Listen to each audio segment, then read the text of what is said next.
Hello বন্ধুরা, আজকে একটা নতুন ভিডিও নিয়ে এসেছি। আজকে টমেটো আর এটা আমচুর আছে। এটা আমটাকে আমরা ভালো করে যখন কাঁচা অবস্থায় থাকে তো এটা আমার নুন দিয়ে ভালো করে ভিজিয়ে রেখে 3-4 দিন তারপর ওটাকে আমি রোদে শুকাতে দিই, তো এরকম দেখতে হয়।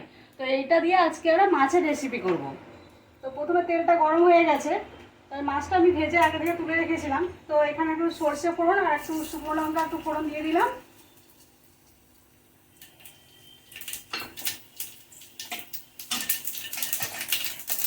তারপরে আমি টমেটোটা দিয়ে দিচ্ছি। এটাকে আমি টমেটো গ্রেট করে রেখেছি, তো টমেটো একটু দিয়ে দিচ্ছি।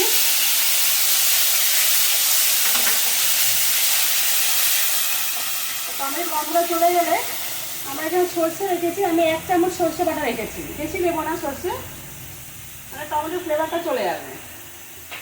কারণ এখানে একটু হলুদ আর একটু লঙ্কা গুঁড়ো রেখেছি, এটাও দিয়ে দিচ্ছি। তো ভালো করে এটাকে আমরা নাড়িয়ে নেবো একটু।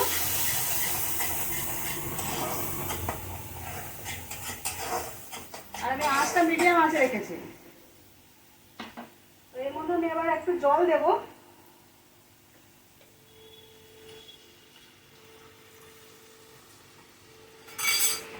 তো মশলাটা একটুখানি ভালোভাবে একটু ফুটে উঠুক।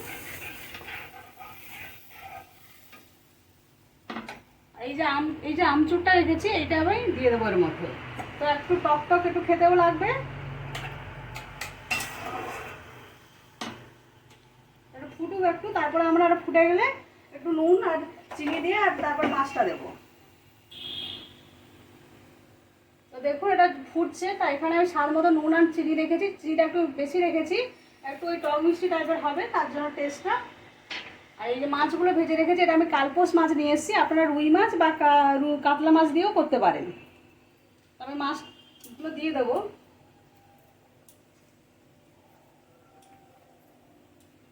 তো মাছগুলো এর মধ্যে দেওয়ার পরে একটু ভালো করে মাছটা সেদ্ধ হবে, রসটাও ভালো করে ঢুকবে।